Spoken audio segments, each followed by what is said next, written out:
attends, non, je vais redire un truc qui est très important.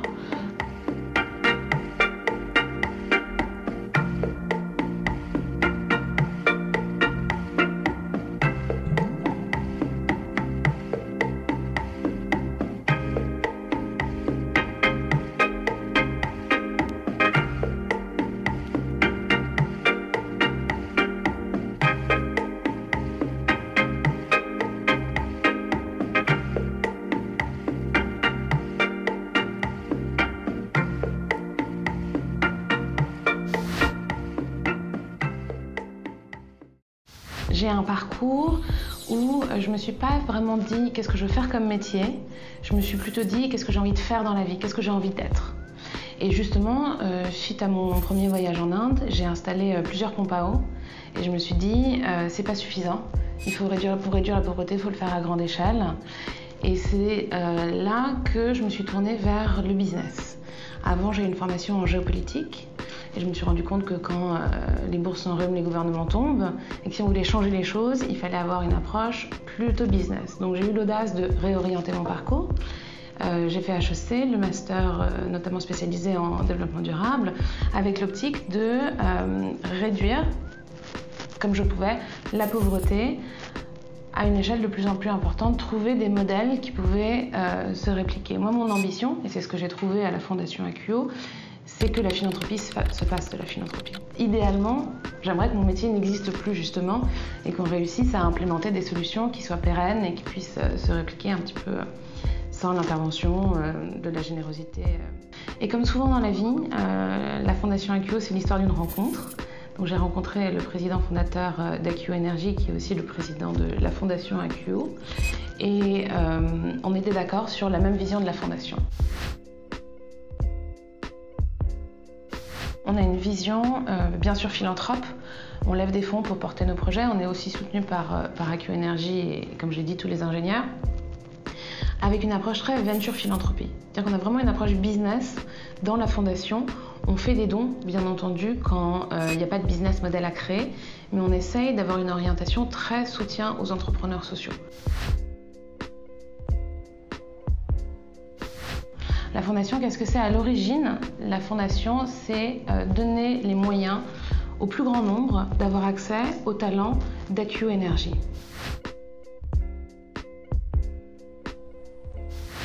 La Fondation AQO, c'est vraiment deux grands axes. C'est accès aux besoins essentiels dans les pays en développement. Donc là, on construit des écoles, l'éducation, on participe au programme scolaire, on installe des pompes à eau, on met en place des fermes expérimentales, pédagogiques. Donc c'est surtout les besoins essentiels eau, santé, éducation et habitat. Et puis, dans les pays plus développés, on fait de la sensibilisation au développement durable. Et donc c'est comme ça qu'on a soutenu le film Demain, qui est donc mon film préféré, bien entendu, sur les solutions qui existent pour changer le monde. On a des critères qui sont assez précis, mais qui sont toujours co-créés. Je pense que la clé d'un projet de développement réussi, c'est qu'il est co-créé avec les communautés locales en fonction de leurs besoins. Malheureusement, il y a beaucoup de besoins. Et c'est pas nous, depuis Paris, Champs-Élysées, qui savons ce dont ils ont besoin. Donc il y a vraiment toujours une phase de co-création du projet en lui-même et aussi des indicateurs de mesure de suivi du projet.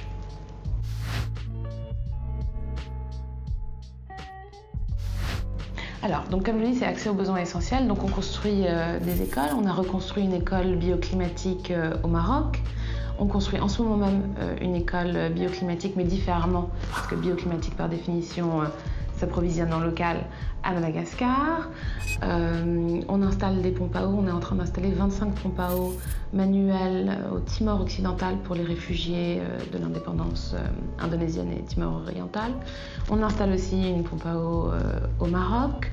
On est en train d'élaborer 2 constructions d'écoles au Mali. Enfin, on est vraiment partout dans le monde sur plein de sujets différents. On est en train de monter en place justement un réseau des écoles AQO pour que les écoles du Burkina Faso, du Maroc, de Madagascar, de France puissent communiquer entre elles sur les meilleures pratiques, les échanges. Donc on a 15 projets en activité, une quinzaine de projets dans le pipe en développement sur tous les continents.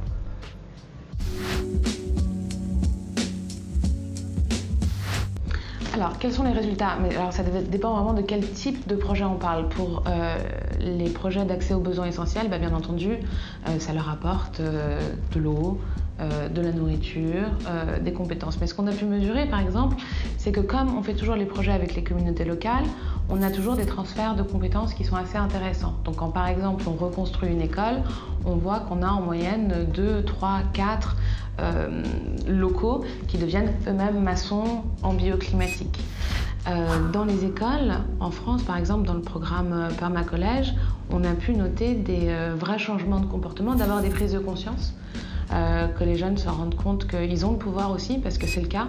Et c'est un petit peu un investissement clé pour nous de se dire que la jeunesse est l'avenir et il y a une telle urgence à changer les choses que c'est eux qu'il faut mobiliser en premier. Donc on voit à quel point eux changent leur comportement, on leur passe des questionnaires en classe. Et c'est un tout petit exemple, mais par exemple, il y a beaucoup de jeunes collégiens aujourd'hui qui ne veulent plus acheter du Nutella parce qu'ils ont compris l'huile de palme, la déforestation, les conséquences. Et c'est vrai que les résultats sont spectaculaires. Au début, on arrive avec des jeunes qui ne comprennent pas trop qu'est-ce que c'est le développement durable, qu'est-ce que c'est la permaculture. Et après, on en fait des véritables révolutionnaires. On est assez fiers. Et puis, sur les résultats à l'intérieur du groupe AccuEnergy, on ne les a pas mesurés, mais on sent bien par l'adhésion de tous les collaborateurs qu'il y a vraiment une fierté à participer à une entreprise qui est finalement cohérente de A à Z, parce qu'il y a beaucoup de boîtes qui font des énergies renouvelables et qui s'en tiennent là. On a vraiment une vision holistique de notre responsabilité. C'est pour ça d'ailleurs qu'existe la fondation. Donc on sent bien qu'il y a une fierté à travailler chez AccuEnergy et une fierté aussi personnelle à se réaliser dans un projet social de développement. Ce serait justement la construction de l'école bioclimatique à Madagascar en ce moment même. Donc l'avenir pour la Fondation AccuEO, c'est toujours plus de projets, toujours plus de collaborateurs et on espère de plus en plus d'impact. Je dirais très simplement limiter sa consommation de bœuf.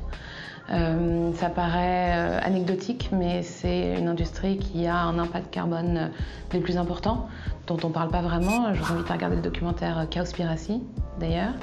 Et puis, si on n'a pas vraiment d'idée, on peut s'inspirer en faisant son bilan carbone.